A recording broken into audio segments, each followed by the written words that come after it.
TGIF. How is the Fed fund rate affecting you? Okay. Well, we all know that it's affecting interest rates, right? Because interest rates are increasing.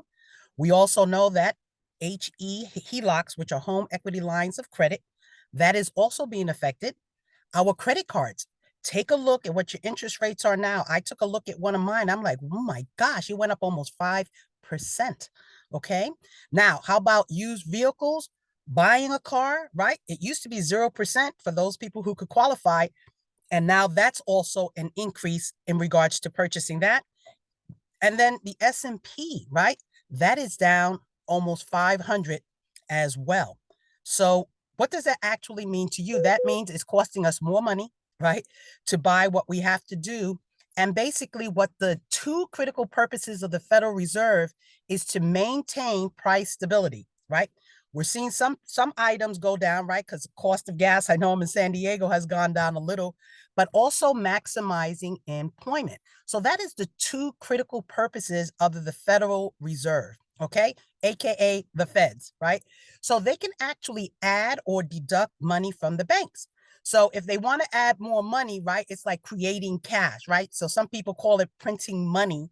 So basically it's like a direct deposit into the US banks, right? That is how we are doing it right now. Now, when you hear about the printing, right, it's not an actual printing of it because right now everything is electronic. But imagine that's exactly what we're doing is we're putting direct money into the US banks. Now, when we do that, we can take it, we can add it, and then we can take it away. So right now, they have to control recession, which we're not in, right? We had two GDPs, gross domestic product, that came in negative, and then we had one that came in positive, right? So we need two negative for it to actually be considered a recession. Then they also have to control inflation. So the purpose of them increasing this Fed fund rate, which is what? The money that they charge other banks to do business, right?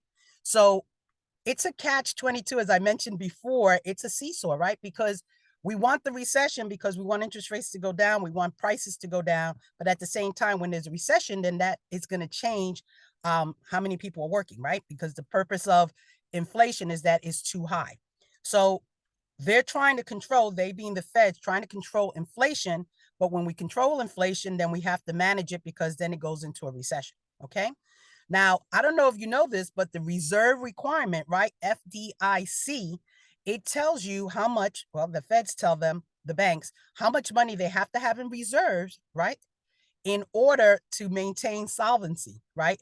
So on the flip side, if they lower the reserve, that means the banks have more money, right, to lend out. And if they have more money to lend out, then that means what? They're going to increase the amount of money that's being out there, right?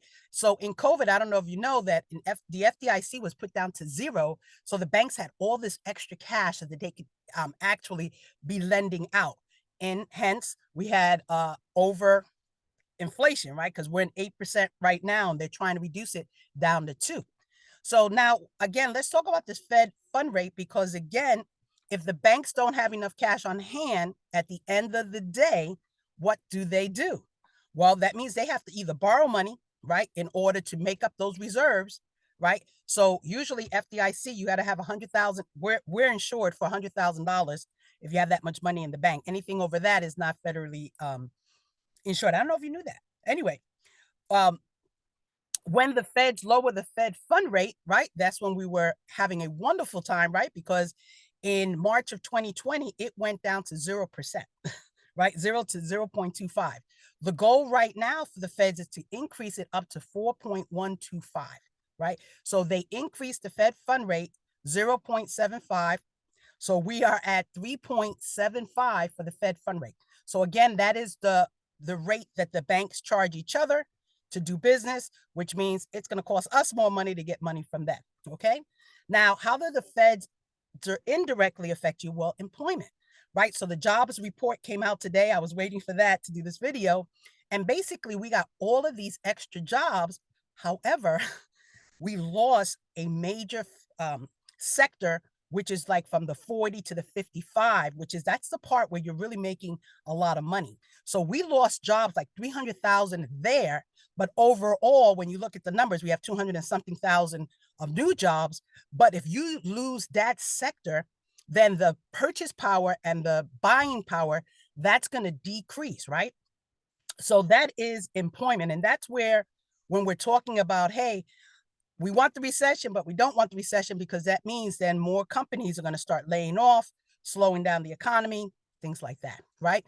And then, of course, the Fed's indirectly affected, but as far as I'm concerned, it affects us in that, hey, inflation is 8%. They need to get it to 2. So we're going to see what happens. When the Fed's, Mr. Powell spoke the other day, he says, hey, I'm going to keep increasing this Fed fund rate until we get to where we need to get to. One of the questions that they ask is, how about lag time?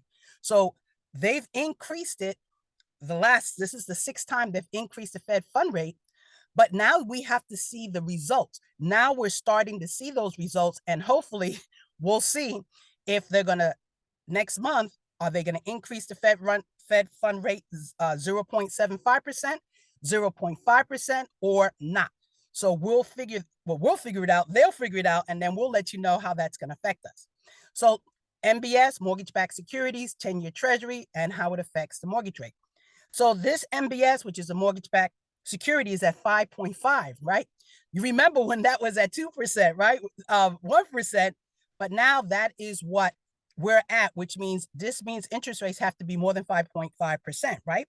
And as you can see right here, we were at 96 all the way going down to here. So that means we have a huge upside or downside to continue to go to.